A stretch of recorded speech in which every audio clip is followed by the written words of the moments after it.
I'm a licensed clinical professional counselor based in the United States. I'm also an adjunct professor at Capital State University.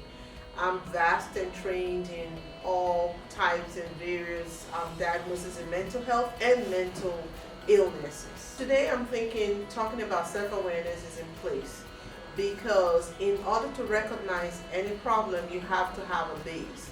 Having a base is something that can only be identified, well, not only, but mostly be identified by you. If you don't know who you are, it's going to be very challenging for somebody else to know who you are. So understanding yourself, knowing who you are, knowing what bothers you, knowing how to make yourself happy is very important in life. So the importance of self-awareness cannot be overstretched, and I think it's important to spend some time talking about self-awareness.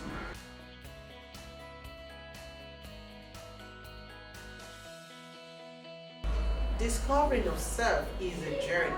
You start one day. You can start at 50, you can start at 80, but I think that a life where you do not identify who you are is almost like a life that is wasted. So knowing yourself, understanding what makes you happy, understanding your limits, understanding your boundaries is a life that is fulfilled.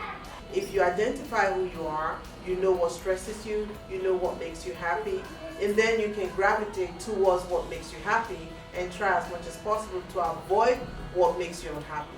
However, total avoidance is really not always the way to go. Sometimes, just like the eagle goes towards the storm, you have to face your fears. You have to face your challenges. So let me give you an instance of self-awareness. One of my pet peeves is bad breath. And you can only do anything about bad breath if you know that you have bad breath, even though some people know that they do and act like they don't. So if you know you don't want to smell someone who is unpleasant, then you try not to be smelly to someone. So that's an example of self-awareness. So I'm not just talking about mentally, because remember, even when we talk about mental illness and we talk about mental health, you know that lack of interest, self-care is also part of the things, criteria you put in place before someone can be diagnosed. So it's important to know who you are, to identify your body, to know everything about yourself so that you can function in the society that we are.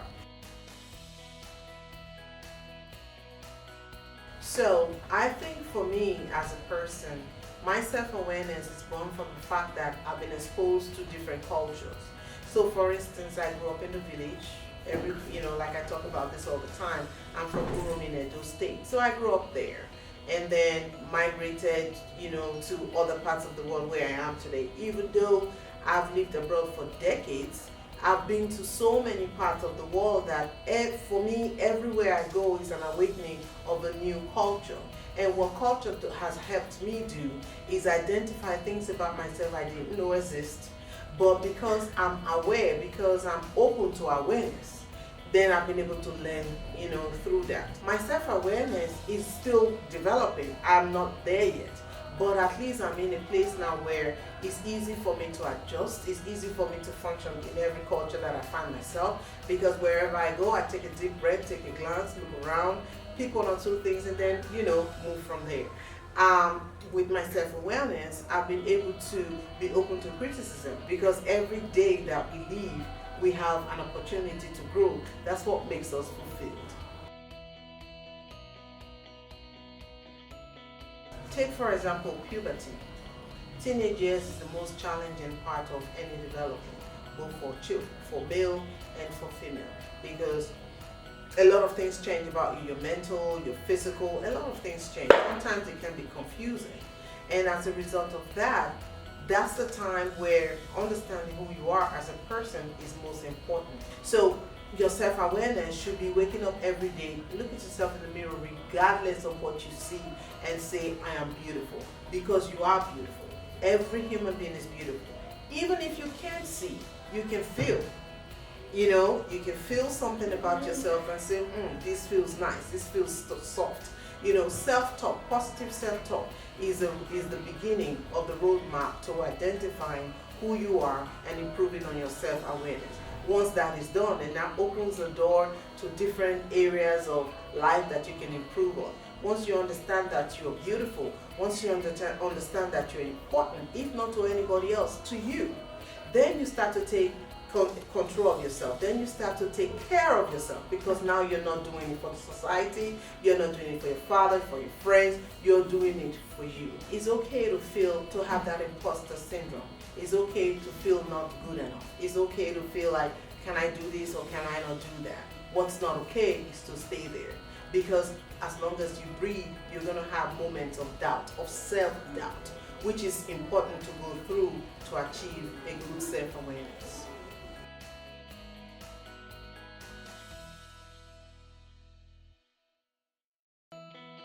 So people talk about imposter syndrome as a problem. But if you remember, I said staying there is the problem. Imposter syndrome is part of life. Everybody, now let me rephrase that. Imposter syndrome is part of success. If you haven't succeeded, you might never know what it is to experience that. So when you feel that, you should know you're on a good road to succeeding. So remember, self-awareness is important. If you don't know who you are, if you don't know what respects you, you will be disrespected. If you're disrespected, you need to know so you can set boundaries. Boundaries are important for our daily function in life.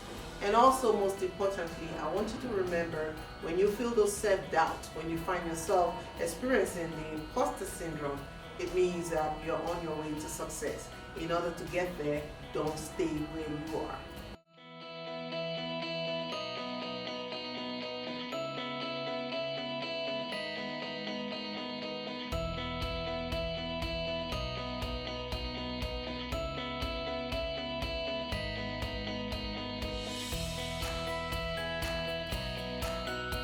My name is Emmanuella, licensed clinical professional counselor based in the United States, and you can contact me with questions, if you have any comments, ask.